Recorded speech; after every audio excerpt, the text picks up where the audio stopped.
Good morning, ladies and gentlemen, and welcome back to our read-through of The Hero of Kendrickstone. Chapter 6, The Legacy of the Flowering Court. That week, Kendrickstone sees its first snow of the year. The city is covered in a thick blanket of white. The crowds in the streets are covered too, in cloaks of wool and fur, to ward off the deepening cold. Winter alone cannot explain the mood of despondence tightening its grip on the city. The increasing pressure on the city's economy caused by the bandit attacks must take the lion's share of the blame. Despite the city's troubled mood, you must still work. With the price of rent and food still increasing by the day, you need the silver to keep yourself fed and housed. For now, at least, there are still jobs to be found, even in the dead of winter. Although wages have slipped far behind the cost of living, you don't have much of a choice. With food and board so outrageously expensive, you must make money where you can. Where will you seek your pay? Let's just check our stats really quickly. Our eloquence is 5. We should really just keep working as a poet, I guess. With the city in such dire economic straits, only the wealthiest of merchant houses and noble families can afford to hire poets to entertain their guests and burnish their reputations. Competition for the patronage of the few remaining employees is bitter, and it is only really luck that you manage to get hired. Your employer for the season is a prominent iron merchant, and you join several other poets and musicians in vying for the patron's favor. Before long, though, your singular skill in both composing and performing verses makes you the favorite of your employer and his regular guests. The results are tangible and obvious: greater earnings, increased recognition as a poet of note, and the jealousy of half a dozen lesser talents. As the winter progresses, it becomes clear that the bandit attacks are not going away. They are, in fact, getting worse. The victims are no longer just isolated travelers and small traders now. Entire merchant caravans are getting massacred on the roads to and from the city. The tale is in every the tale is the ev- the tale is the same every time the site of a new raid is found. The guards riddled with arrows, the others cut down. There are never any survivors. The effect on the city is nothing short of devastating. Winter is already a lean time for many, but with the trade all but cut off, the city's economy is hit hard. Shops close, and many leave the city, braving the snows and the bandits. Worst of all, your work soon begins to dry up. By the end of the winter, nobody is hiring anymore, not even you. Nobody has the money. However, that doesn't mean you can't still pay for food and rent. Will you still live as comfortably as you can, or will you try and save through the thrifts? Oh shit, how much money do we have? 150. We can't even afford a small room anymore. How the hell can anybody afford 750? I call bullshit. At least we'll eat. We'll eat decently. You have enough money for a bed in the Blazing Sword's common room. Considering how high rent has risen, it is a blessing that fewer and fewer people in Kendrickstone have. Despite the noise, the lack of privacy, and the snores of your fellow renters, the inn's thick walls at least keep you warm and safe from winter's bite. Your paltry meals are a blessing many others go out without as well. Food has become so expensive that neither you nor the inn can afford more than a heel of peasant bread and a tankard of watered-down ale. But at least you never go to bed hungry. It is hardly luxury, but it keeps you warm and fed throughout the winter. Despite rising prices, you can still afford the cost. Others are not so lucky. Within 2 months, the common room beds are three-quarters empty, vacated by men and women unable to keep up with the rent. You are one of the few left. Only in the twilight hours does evening does Kendrickstone still remain some semblance of life. A city on the verge of collapse is a city animated by the spirit of desperation. Something, anything to take the minds off Kendrickstone's increasingly dire straits. These hours are also your only free ones. How do you spend them? You know what? Shall we continue looking for companionship or get money? I feel like a partner would be a good idea. Oh, shit. Kendrickstone's alehouses and taverns are dying. One by one over the winter months, their doors close for lack of customers, and the light, song, and laughter that spilled from the bright windows is silenced forever. Every week, the number of drinking establishments still open dwindles. Thankfully, the Blazing Sword remains one of them. For now. With the city seemingly spiraling into despair, the pursuit of love, lust, and the joys of intimate companionship seem more important than ever. Thankfully, your slick tongue and easy demeanor get you plenty of admirers. Even as the city streets become clogged with snow, the river Clomere freezes over with ice, your presence seems to heat the blood of more than a few. In such a cold and desperate time, you find solace in the arms of adventurous young ladies. Once again, they seem to gravitate towards you, hanging off your every word, smiling at every glance. How will you respond to such attentions? Do you seek only your own pleasure, or is something more concrete you're looking for? Well, let's see if we can't find a partner. With things so unstable within the walls of the great city, you need someone to lean on, a source of emotional stability to help you through troubled times. Yet, you find none. There are dallies, yes, but quick, furtive ones. Prices are rising, shops are closing, and the bandits keep attacking, and food is running out. No one wants to commit to a relationship when such dire circumstances might tear it asunder at any time. Well, shit. Let's see. As winter continues, the prices continue to rise. Food, clothes, even protection. Apparently, the price for a writ of protection from William of Halliford has doubled to 100 silvers. Considering what happened last time, is that a price you are still unwilling to pay? We're not. Where's my mouse? Where's my mouse? There it is. I refuse to be intimidated by threats. Even knowing firsthand what William of Halliford is willing to do to those who refuse protection, you refuse to buckle under his threats. When one day you return to find your coin purse missing from your belt, you realize this may have been a bad idea. Son of a bitch.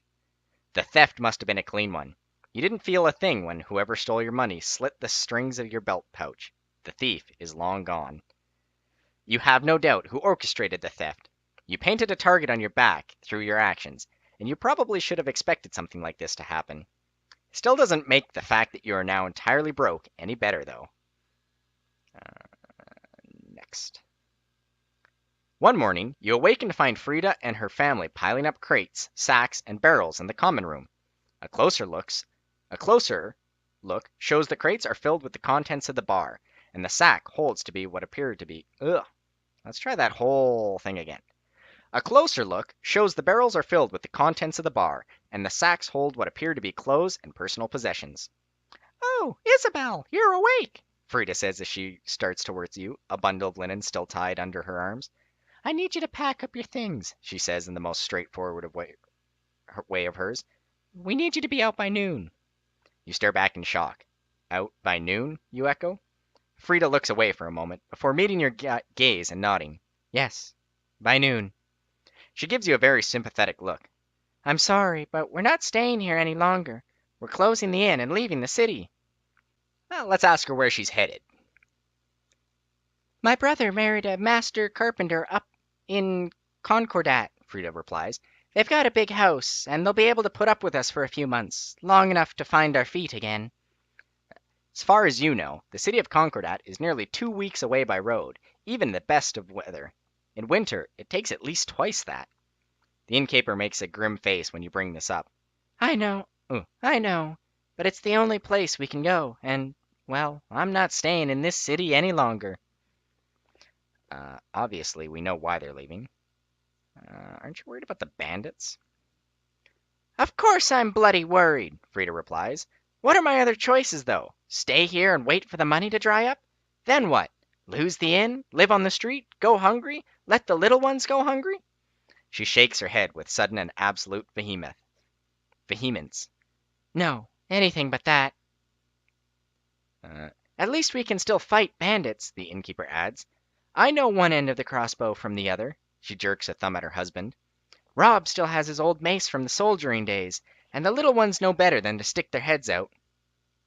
Frida heaves a drawn-out sigh, the equivalent of throwing your hands up and saying, "What else can you do?"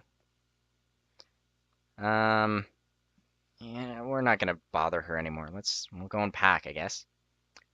10 minutes later, you 10 minutes later, you step out into the snow-dusted inn yard, your sack of belongings hanging off your back.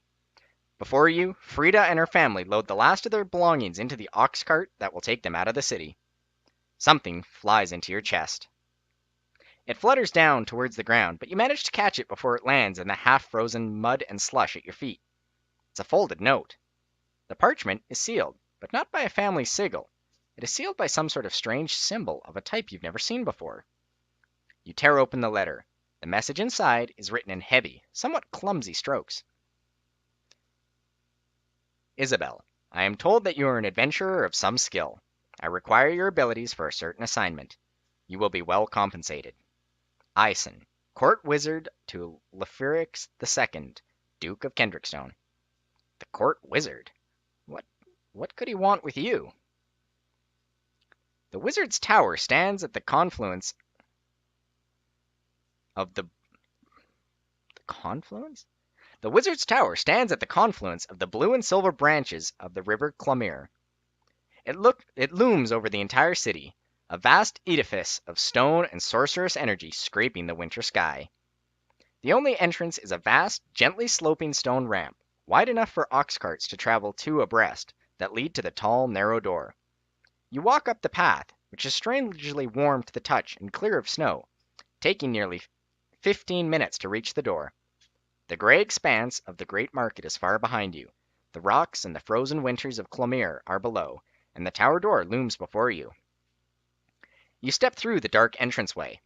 As you progress, a faint blue glow lights up the thick darkness of the passage, gradually growing brighter until it flares into radiance, bright as day, as you step into a massive drum-like chamber. In the very center of the immense room sits a raised platform, wide enough to fit perhaps 6 or 7 people.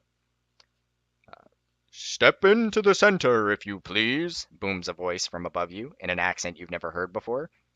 You immediately step onto the center platform. A moment after you step on, the floor trembles and the platform begins to gently rise from the ground, taking you with it high into the air. You have never met the Court Wizard of Kendrickstone before. In fact, you've never even seen him during your 9 months living in Kendrickstone. All you've heard are the rumors. Some say he was once a mighty general who led an army under the Coralandine Mansa, expelled after a court rivalry cost him both his position and the use of his legs. Others say it was a failed coup that sent him into exile. Still more say it was a magical experiment gone horribly wrong. Whatever the cause, his reputation was certainly enough for the Duke. Whatever the cause, his reputation was certainly great enough for Duke Leofric to invite him to become the court wizard over a year ago. The platform continues to rise, through a circular hole in the chamber ceiling, into the top part of the tower, suspended over the base by some sort of powerful enchantment. When the platform stops, you are in the top chambers, and before you stands the man himself, Isan of Corlandis. He is haggard, overtired, and sleepless. That is the first thing you notice. You doubt he has seen a bed in at least 2 days. That, however, does not stop him from carrying himself with pride. Head tilted just so, shoulders back, back straight, the very image of a Coralandine highborn. Even the complex contraptions of brass and enchanted mud brick that have replaced his 2 human legs with 4 spider-hinged ones cannot rob him of his grace. "You are Isabel, are you not?" he asks. You nod. "Good. Follow me." Master Eisen's laboratory is not a small room. Had it been empty, you could have imagined a dozen or so people sitting comfortably within. However, on this morning, it emphatically is not empty. The room is a maze. Stacks of books, piles of notes, and strange instruments clutter the floor, leaving only the twisting passages where the stone floor is still visible. The court wizard picks his way gingerly across the vast but carefully stacked mess. You follow him as best you can, trying not to tip over any of the precariously arranged piles of papers. Eisen stops when he reaches a large stone table in the corner. It is dominated by an enormous apparatus of brass, steel, and black glassy stone. Both the desktop and the great machine glow with the runes of blood, blue, and red. Blood. A series of lenses sit nestled in the device's brass arms, lined up with a vast, complex pattern of circles carved into the polished stone tabletop. "Tell me, girl," the wizard asks, "what do you know of the Flowering Court?" "I know a little," you reply. For the next few minutes, you tell the court wizard everything you know about the once powerful, long vanished sorceress empire that once ruled the land in which you now live. By the end, you're even citing what few snatches of legend and myth you know about the long disappeared civilization. "I see," Eisen says finally. "You know enough, then, to understand why the task I am about to set you is of such importance." "What task is that?" you reply. You still don't know what the wizard wants you for. Instead of replying, the wizard asks you another question. What do you know about my predecessor as court wizard?" You admit that you know almost nothing about him at all, seeing as how Eisen's predecessor left well before you arrived in Kendrickstone. Since your arrival, you haven't heard anyone in the city bring the previous court wizard up either. "There is a reason for that silence," Eisen replies. "My predecessor was run out of the city by the Knights of Kendrickstone and an angry mob." "Why would they do that?" "Because he deserved it," Eisen replied before correcting himself. No, he deserved worse." The wizard takes a breath to calm himself before continuing. "From what I know, my predecessor was obsessed with his research, to the exclusion of all other things, including morality. When his obsession demanded the flesh and spirit of living creatures, rats, dogs, children, my predecessor did not make the sane decision to step away." Eisen shakes his head angrily. "Instead, he made those sacrifices wholeheartedly." The wizard meets your gaze, his eyes blazing with tightly controlled anger. "My predecessor was a monster. The knights were far too kind to let him leave with his life." "Why are you telling me this?" you reply. "What does a disgraced wizard have to do with anything?" Eisen sighs. "I am telling you this because for the past year I have been reconstructing his research. It has not been easy. It has taken much time and effort to find a way around the need for live sacrifices, but I believe I have found a way. All I need is one more thing, and that's where you come in." Let's ask about the research. "My predecessor, Mulinus of Concordat, was an expert on the Flowering Court," Eisen explains. "As far as I can tell, Mulinus's research project involved reconstructing a spell the mages of Flowering Courts were rumored to have mastered, namely teleportation." "Teleportation? As far as you know, teleportation is impossible." Eisen waves a dismissive hand at your look of incredulity. I know. Teleportation is impossible. I thought so too until I took a look at the misbegotten bastard's notes. I think teleportation is very much feasible, and more importantly, it might be able to give us an advantage against those bandits outside the walls." "How would having such teleportation magic help us against the bandits?" you ask. Wait, what? How do we... Okay. The wizard answers your question with another question. "Do you know what the most important things in warfare are, girl?" You shake your head. Eisen smiles broadly, perhaps happy to have the chance to remind you that he was once a general, as well as a wizard. "The most important thing for any military force is logistics, to be supplied well enough to move and fight. The second is reconnaissance, the ability to find the enemy. At the moment, the bandits have the advantage in both. They know the forest better, can move faster, and are not tied to a permanent base. If we are able to teleport soldiers, the advantages become ours." You nod. You can see it now. If the Knights of Kendrickstone were able to teleport at will to any location and back to safety in the city, they would be able to sweep through the entire forest in an afternoon. When the bandit hideout was found, the entire strength of the city's forces could be at its door in an instant. With such magic, even the best defended cities could fall prey to a small fighting force, constantly blinking in and out of battle. Mere bandits would be child's play. Isaac sees the comprehension dawn on your face. Now you understand, yes? What do you need me to do? The task I need you to accomplish is both simple, and very complicated, Eisen replies.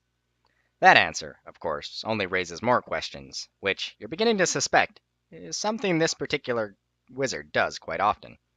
What's that supposed to mean? You ask. The wizard smiles. It is exactly what I said it means. I require a piece of stone from a flowering court ruin as soon as possible to finish my research. Luckily, I have learned that there is one very close, one of several stone circles in the forest around the city. It is barely 6 hours' walk to the east, not far off the road to Concordat. The wizard detaches a piece of apparatus sitting on the table behind him. When he holds it out to you, the orb of brass and black stone pulses a soft blue softly. When you take it in your hands, you feel it tugging lightly in your fingertips, towards the east. This device will pull towards the location where my research indicates the ruins are. It will make your job much easier. It will. In fact, this whole thing seems so easy even a child could do it. The road to the metropolis of Concordat is one of the best roads in the entire realm, and the wizard's contraption should guide you the rest of the way. The only problem is that your destination happens to be in the middle of a thick forest, covered in snow and ice, infested by who knows how many bandits. Very simple, and very complicated. All right, let's go, I guess. Very good. Step onto the platform when you're ready to go. It will take you down the tower. Eisen smiles so broadly that you can hardly just tell how weary he must feel. May you move swiftly, may the sun guard your back, and may you find what you seek, he adds. In the meantime, I think I shall get some sleep. With that, Eisen turns away, slowly picking his way out towards another door, this one to the side. With nothing else to accomplish here, you follow the wizard's instructions. You step onto the platform. A moment later, it begins to sink. Slowly at first, but then with substantial speed. Until less than a minute later, you are back in the brightly lit entry chamber of the wizard's tower. It takes you another quarter of an hour to walk back down, until your feet step off the strangely warm rock of the causeway and on to the open squares of Kendrickstone's great market. In the spring, when you arrived, the great market was full of people. Rows of colorful stalls, laden with goods and draped with bright awnings, were crammed into the vast space, islands of commerce in the vast, thronging sea of shoppers. Now, after the long winter months, the market is all but empty. A few counters are still open in the cold wind, and perhaps a dozen merchants are still selling their goods in the marketplace, which has seen its clientele and shops stripped away by weather and privatizations caused by the bandit campaign. However, there is always the possibility that one of these merchants may have something you find useful. Will you see what remains of the great market has to offer, or will you set off on the easterly road right away? Well, considering I don't think we have any money. Yep. We're going straight to the gates. There's nothing you want to buy in the marketplace. Passing the sad collection of stalls, you head straight for the gates. The city gates are wide open, but far from unguarded. As you approach, you see half a dozen members of the town watch and another dozen townspeople beside, all of them standing ready, crossbows loaded and ready to fire. This makeshift garrison pays you no mind as you walk out the gates. Their attention is entirely focused on the forest's edge, beyond the cleared landing that surrounds the city walls. You doubt any bandits would be stupid enough to attack the city directly, but the last few months have made everyone nervous, and you do feel rather safe under the sights of so many loaded weapons as you make your way down the open road. The road itself is even wider than the road you traveled from Forester's Hollow. The route to Concordat is Kendrickstone's primary link with the long-settled coast and one of its main avenues of trade. Were it not for the bandits, this road would be packed with traders, travelers, and other would-be adventurers, churning the entire route in an endless morass of mud.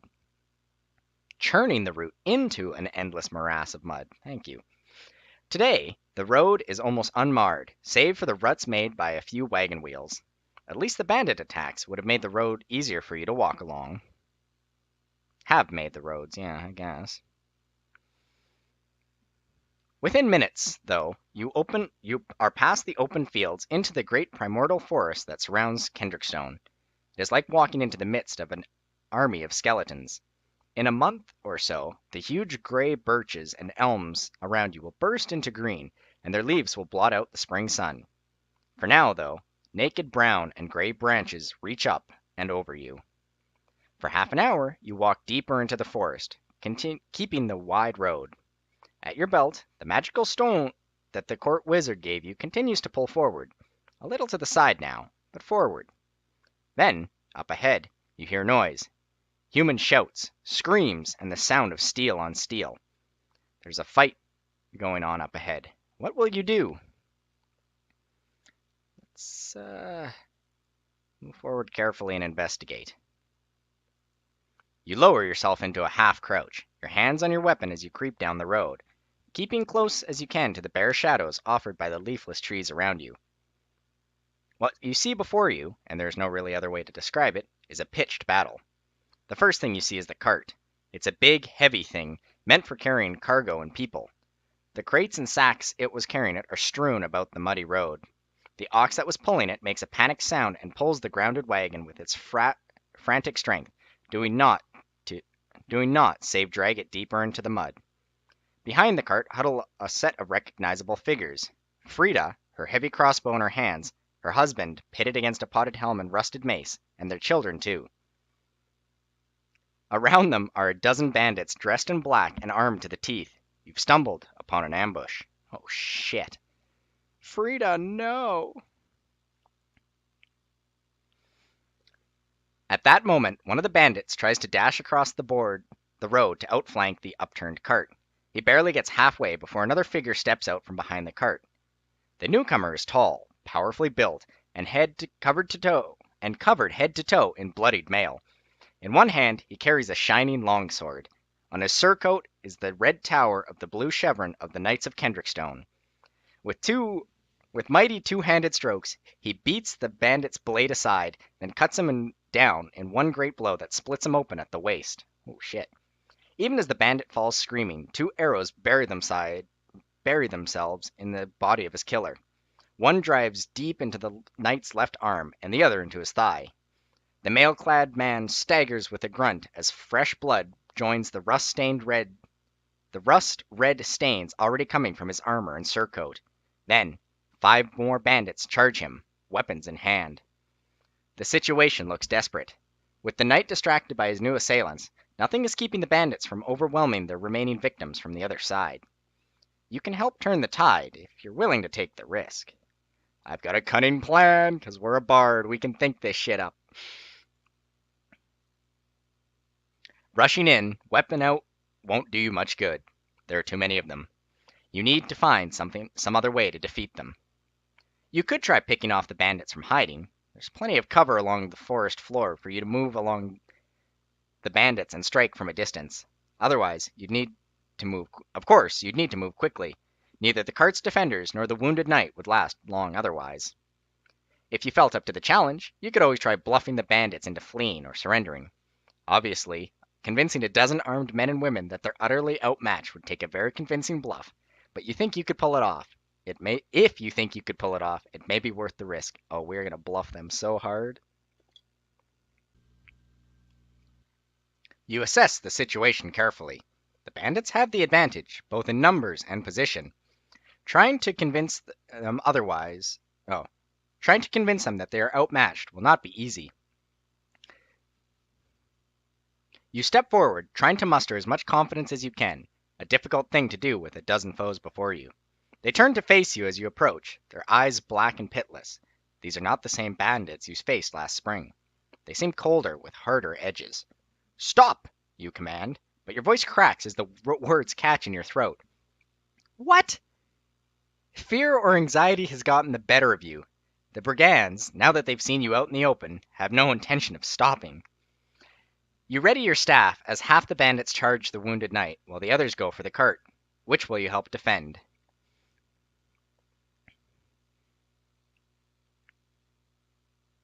I'm going to rush to the knight's aid, I guess. Let's defend the... I'm thinking if we help the knight, we'll be able to kill all the bandits for sure. if we help the people, the knight might die and then we're screwed.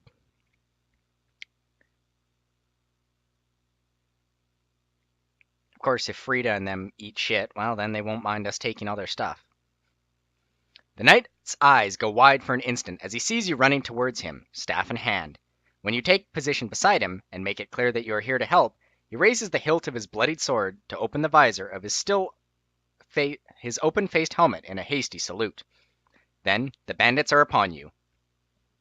Your attackers rush the two of you, weapons in hand. The first one comes at you with a hatchet. You look in his narrow, pitless eyes as you block the first swing with your staff. You heave him backwards, and he lunges for you again. These bandits are not the same ones you faced nearly a year ago. They show no fear and nothing of hesitation. The axeman's second swing comes low. You rush to block, but your staff is too clumsy, too slow. The blade drives deep into your side. Agony shoots through your middle as you stagger backwards. The axeman drives you back with the swing of his hatchet as his compatriots surround the knight fighting beside you. You need to fight back. Again, the bandit swings at you, but this time, instead of parrying, you scramble out of the way. With a panicked burst of strength, you bring down your staff on his back with both hands. There's a loud crack. A shock goes through your hands as your foe falls limp. You turn back to the fight, and what you see isn't good. Before you is a scene of carnage. Half a dozen bandits lie dead, but so do those who tried to fight them. What the fuck? You need to get out of here, quickly, before they see you. Holy shit, man.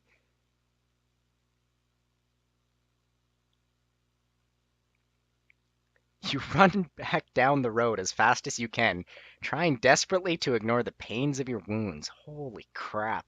You keep running until you can neither see nor hear the black-clad marauders as they pick through the remnants of the ox cart's cargo. Yeah, so it's a good thing we helped the knight, because we would just got our asses kicked otherwise. Then, using the pull of the court wizard's magical device to orient yourself, you walk into the forest towards the source of your pull. You make sure to give the road a wide berth, and try as best you can to keep the guilt of being unable to prevent the massacre on the road from your mind. It doesn't take long for the pull from the device to get stronger, taking you further away from the road and into the depths of the woods. Before long, you are in the heart of the forest, with ancient trees knotted thickly around you. The fingers of the underbrush tug at your clothes as the bare limbs of the hibernating oaks and maples cast a spiderweb of shadows on a forest floor thick with dead leaves and drowned in snowmelt. The pull grows stronger still.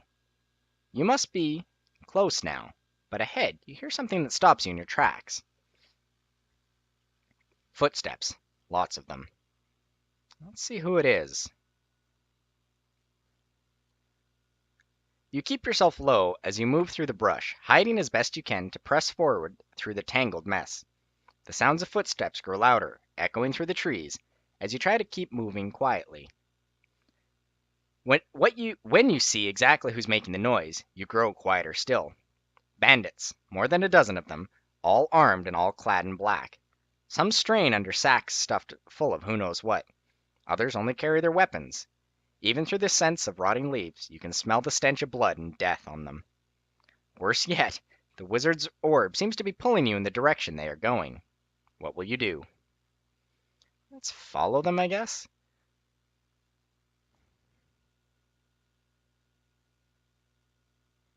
You follow the column of black-clad marauders as close as you dare, watching them as they march deeper and deeper into the forest along narrow trails that are all but invisible to your unfamiliar eyes. Your every movement brings a lump of tension, knowing that a wrong step or bad stroke of luck could leave you exposed and at the mercy of the brigades. Finally, after an hour that seems to last half a year, the bandits make one last turn. The orb pulls savagely now, as if it is ready to rip itself free from your belt. You follow the black-clad column around the bend, past the massive trunk of the massive tree, then stop.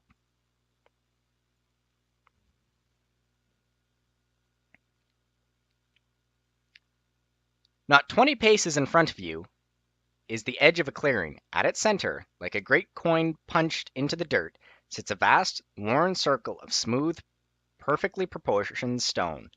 The device pulls right towards it. This cannot be anything but the rune Eisen told you to seek out. At the edges of the circle stand four equidistant pillars, each stretching high into the sky, almost as high as the branched tangle of the forest's upper canopy. Each one is cracked and weathered, but all stand tall. However, the ruins are not what make your breath catch in your throat. As ancient and majestic as they are no match for what is in them, a sight to make your blood run cold. For within that worn stone circle's boundaries stand another circle, this one of wood and fieldstone stacked high and lashed together to the height of a tall adult. Within the second circle stand rows upon rows of rough tents, darkened fire pits, stands of arms, and dozens of armed figures clad all in black. It seems that the ruins you must find and the stronghold of the black-clad bandits are one and the same. Wow, son of a bitch. Charging into the midst of the camp to collect the sample the court wizard would need would obviously be suicidal, but surely there should be another way in. All you need to do, after all, is get close enough to chip off a bit of the stone. You could try employing stealth. The underbrush extends to within 10 paces of the flowering court ruin itself, though the real trick would be keeping yourself hidden long enough to find and pry a sample away. Alternatively, you could ambush one of the bandits as he comes in or out, perhaps to relieve themselves. Then you could take their clothing and simply walk in. That might work as long as you can make a convincing show of it. You must also consider that you now know the location of the bandit camp. Is it really worth taking the risk to finish your job when you have this information that could save the city? Maybe it would be best if you hedged your bets and returned to Kendrickstone. Oh, hot damn. Okay, so obviously we're not going stealth, because stealth is going to be subterfuge. Will? Nah. You are severely wounded. We're heading back to Kendrickstone. You make up your mind, but before you can move, something strange happens. The rune in front of you begins to glow. Not the even luminescent glow that you're used to, but more of a glimmer, like you feel in the sunlight. The light grows until the forest around you is bathed in the unmistakable blue nimbus of magic. At the center of it all stands a man in a black robe, his face like the pale shadow of a skull, and his arms raised high and radiant with the nimbus of sorcery. The bandits crouch and curl up like bacon shriveling in a hot pan. They cover their faces as the light grows brighter and brighter. Soon, the light is too bright for you to look at, too. You avert your eyes for a moment.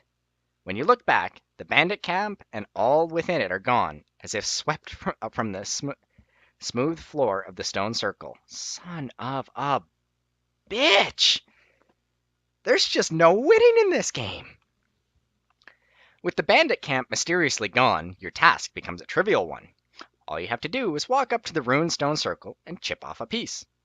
You hammer a crack in the ruin with the pommel of your knife. Silvery blue veins flare bright across the stone every time you strike it, but even with its magical properties, you need only a few moments to chip away a piece the size of your thumb. At first, you wonder how you're ever going to get your way back to Kendrickstone through all the thick underbrush and tangled forest paths, but it seemed that the court wizard planned for that eventuality. The second you pick up the piece of stone you've prized away from the ruin, you pull on the pull on the wizard's tracking orb slackens and dies, and picks up again in the opposite direction. Even so guided, it takes you most of the rest of the day to pick your way through the forest, bleeding out of the side from a hatchet wound. It's slow going, and only luck keeps you from being accosted by wild animals, or worse, more bandits, as you make your way back, following the orb's ever stronger pull. The sun is low in the sky by the time you finally escape the forest into the clear ground. Where's my mouse? There it is. The road that took you into the forest in the morning is barely a few hundred paces away from where you emerge. From there, it's only a few minutes' walk back to the gates. Oh, hey, awesome. We just got an achievement. When you ascend upon the flying platform to the top of Kendrickstone's Wizard's Tower, still with a giant freaking hatchet wound, you find Eisen waiting for you. his eyes intent, alert, and focused. Evidently, he used your jaunt into the forest as an excuse to get some sleep. Do you have it? He asks, his voice expectant. You reach into your belt pouch and pull out the small piece of stone you retrieved earlier that day. The wizard plucks it from your hand with barely restrained eagerness. His eyes narrow in scrutiny as he brings it up for a closer look. Yes, yes, very good, He mutters to himself, and then turns to you. This is an excellent sample, girl. However, you are wounded. Was there trouble on the way? Yeah, we ran into a bandit attack. The wizard's eyes narrow again, this time focused on you. What did you do when you faced these bandits? His tone suddenly seems like that of an inquisitor. I fought them, of course, you reply. No, we tried to freaking bluff them, but then bullshit happened. The wizard shakes his head. Foolishness, he replies, to risk yourself fighting a few bandits when your death could have meant the failure of my plan to end the bandit threat for good. Absolute folly.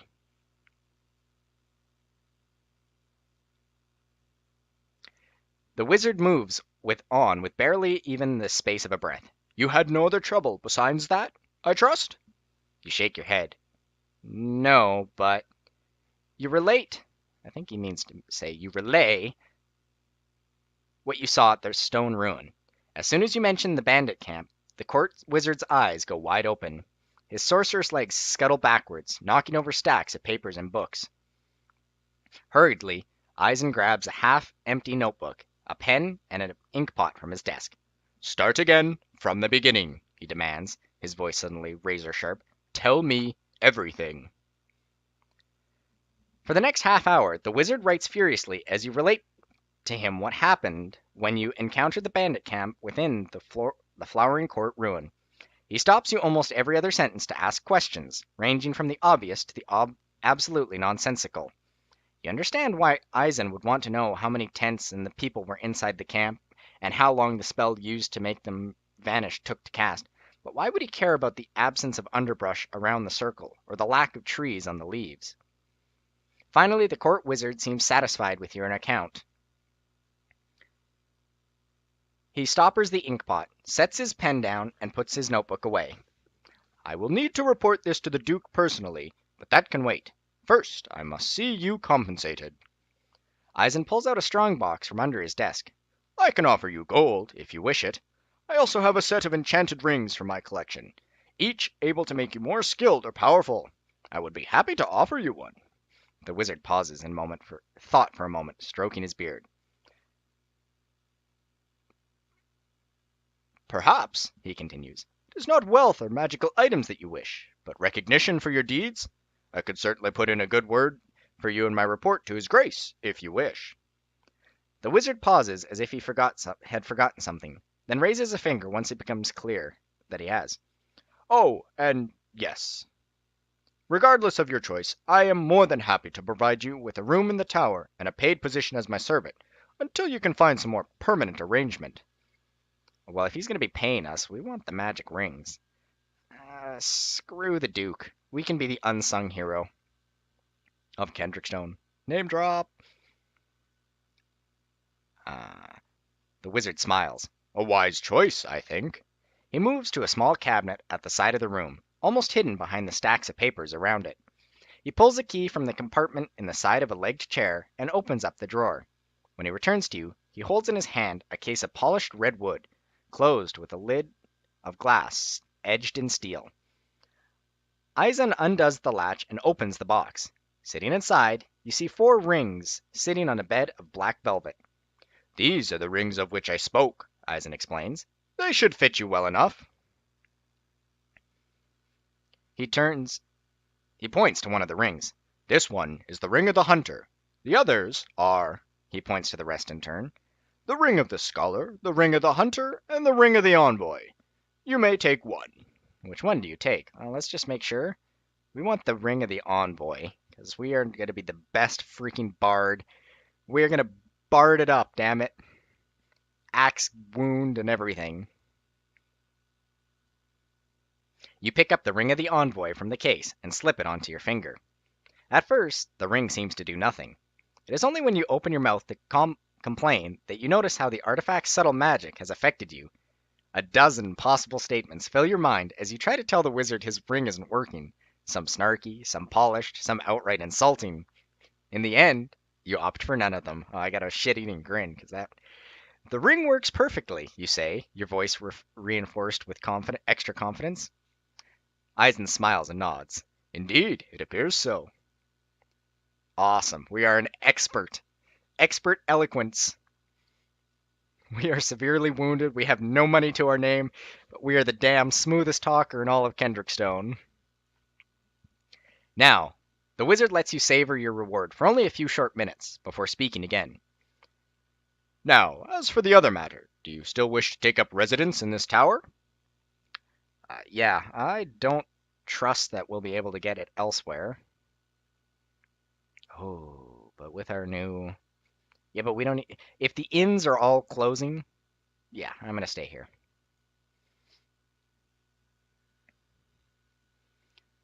The court wizard nods. Very good then. Let me show you to the kitchens and to the rooms in which you will be staying. A few minutes later, after a meal of rice and a few chunks of mutton stewed in a strange spicy sauce, so we had curry, you find yourself unpacking your belongings in your new room.